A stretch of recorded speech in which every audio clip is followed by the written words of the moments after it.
지금의 확산세를 막기 위해서 정부가 타액검사법, 신속항원 검사를 하겠다 이런 입장을 밝혔었는데 백신 수급 계획도 발표했습니다. 전문가 의견은 어떤지 들어보도록 하겠습니다. 질병관리본부장을 지내셨죠. 한림대 성심병원 호흡기내과 정기석 교수 연결하도록 하겠습니다. 자, 교수님 안녕하십니까? 네, 안녕하십니까? 안녕하세요. 지금 거리두기를 강화를 했는데도 불구하고 코로나 확산세가 좀처럼 진정되지 않고 계속 확산되고 있는 그런 양상인데 지금 상황을 지금 어떻게 보고 계십니까? 매우 엄중하죠. 네. 그리고 특히 이 수도권에서는 이제 마지막 기회입니다.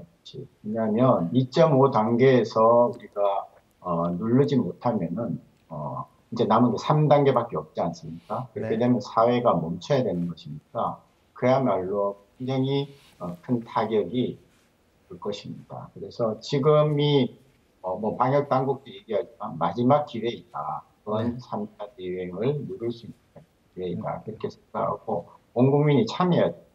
매우 엄중한 시기다. 자, 그래서 이제 신속하게 검사를 해야 된다 이런 의견이 많다 보니까 신속항원 검사 그리고 타액 검사 이런 방법들을 도입한다고 하는데 기존에 하던 방법하고 이런 방법들이 어떤 차이가 있나요?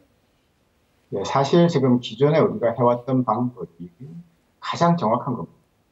전 세계적으로도 가장 정확한 검사인데요. 네. 지금 이제 새로운 검사법이 나오는 이유가 환자가 많이 생기고 또 일부에서는 이 검체를 채취하는데 의료인이 해야 되는 거니까 의료인의 손길이 닿지 않는 지역에서는 타액을 통해서 보자라는 이제 의미에서 타액 검사가 나왔는데요. 타액 검사부터 먼저 설명을 드리면 상당히 믿음직하고 가능성이 많은, 왜냐하면 타액만 뱉어서 그 다음에는 검사는 우리가 하고 있는 PCR 검사이기 때문에 정확도가 매우 92% 이루 굉장히 정확하죠. 교수님, 네. 지금 연결 상태가 좋지 않아서 지금 말을 잘 이해 못하는 부분이 좀 있는데요. 먼저 요거 듣고서 말씀을 나눠봐야 될 것 같습니다. 지금 정부가 해외에서 개발한 백신 4,400만 명분을 확보했다 이렇게 말을 했는데요. 자, 이 브리핑 내용 듣고서 계속해서 말씀 한번 나눠보도록 하겠습니다. 정부는 당초 계획보다 약 1,400만 명분이 더 많은 최대 4,400만 명분의 백신을 확보하였습니다. 기업별로는 아스트라제네카 2천만 회분, 화이자 2천만 회분, 얀센 400만 회분, 모더나 2천만 회분입니다. 이번에 선구매한 백신은 늦어도 3월을 시작으로 단계적으로 도입될 예정입니다. 정부는 노인, 집단시설 거주자, 만성질환자 등 코로나19 취약계층과 의료 등 사회 필수 서비스 인력 등 약 3,600만 명을 우선 접종 권장 대상자로 고려하고 있습니다. 자, 교수님, 저희 화상 연결 상태가 좋지 않아서 지금 연결을 좀 전화로 좀 돌려서 다시 한번 여쭤보겠습니다. 제가 아까 말씀하신 부분을 자꾸 끊겨서 좀 못 알아들은 부분이 있는데 교수님 말씀이 그렇다면 타액검사법은 좀 괜찮은 방법인데 신속항원검사는 좀 좋지 않다 이런 뜻이었나요?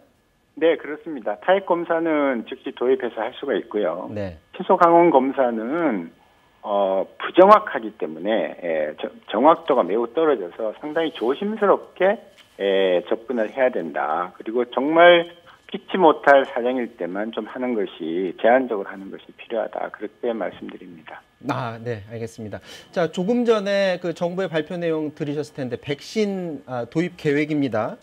정부의 도입 계획에 대해서 평가를 하신다면 어떻게 평가하실 수 있겠습니까?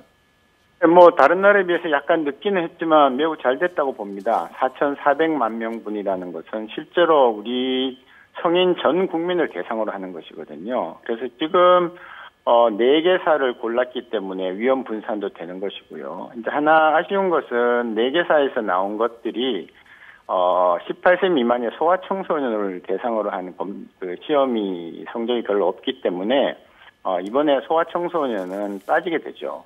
물론 나중에 이제 자료가 있으면 되겠지만, 그래서 그런 것들을 생각하면 4,400만 명분은 충분한 것이다. 서로 한두 개 회사가 조금 여의치 않아서 못 맞게 되더라도 잘한 결정이다 그렇게 봅니다. 네. 네. 자, 정부가 그래서 백신을 확보하긴 했는데 과연 이걸 언제부터 우리 국민들이 맞을 수 있을까라는 부분이 궁금한데 이르면 내년 2, 3월쯤부터 맞을 수 있다라고 합니다. 교수님이 보시기에 이미 다른 나라는 일단 백신을 접종을 시작했다라는 소식도 들려오는데 내년 2, 3월쯤이 적정한 시기라고 보시나요? 어떻습니까? 예, 적정은 아니더라도 저는 조금 기다리는 쪽에 더 무게를 두는데요. 왜냐하면 네. 이 백신을 지금부터 우리가 맞기 시작한다 하더라도 지금 우리가 가장 우려하는 12월, 1월 달에 효과를 보기는 어렵습니다. 예, 만약 그렇다면 이번 3차 대유행은 전 국민이 합심해서 깔아앉히는 쪽으로 가고 내년 봄쯤 돼서 다른 나라들에서 이 지금 우리가 대상으로 하고 있는 4개 회사 제품들이 안전성이 어느 정도 조금 더 우리가 볼 수 있는 그 기회가 되니까 그걸 다 봐가면서 선택적으로 접종을 시작한다면 괜찮을 거고요. 결국 금년에 보셨듯이 11월 정도 되면은 겨울이 시작되면서 코로나 대유행이 또 올 거거든요. 내년에도 틀림없이 그렇게 옵니다. 그렇다면은 내년 가을 되기 전에 백신을 거의 다 접종 완료를 시키는 목표로 하면은 좀 안전한 백신을 우리가 국민들에게 제공을 하고 또 국민들도 좀 안심하고 백신을 맞을 수 있지 않을까 그렇게 봅니다. 자, 교수님 마지막으로 하나만 더 여쭤보겠습니다. 영국에서 이제 오늘부터 세계 최초인 것 같은데 백신 접종이 시작됐다고 하는데 여론조사를 봤더니 영국 국민 3명 중 1명은 백신을 맞지 않겠다 이렇게 답했다고 해요. 근데 WHO가 뭐라고 했냐면 강요보다 올바른 정보를 제공해줘야 된다라고 했다. 이게 무슨 말인가요?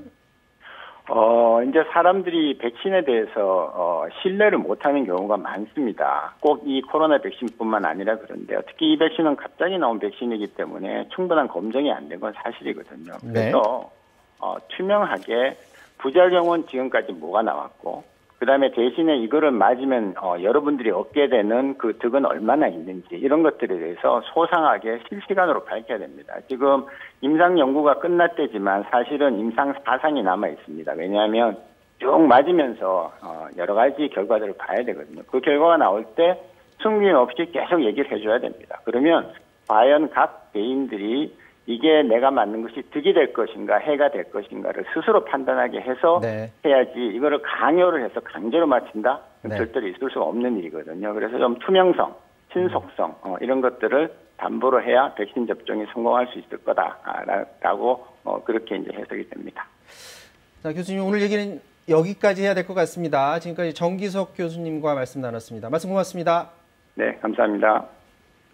자, 김성훈 평론가님, 지금 방금 전에 그 WHO 얘기도 했었는데 올바른 정보를 제공해 줘야 된다고 하는데 요즘 뭐 워낙에 많은 매체가 있다 보니까 확인되지 않는 어떤 정보들도 유통되고 그런 면에서 언론의 역할도 굉장히 중요할 것 같아요.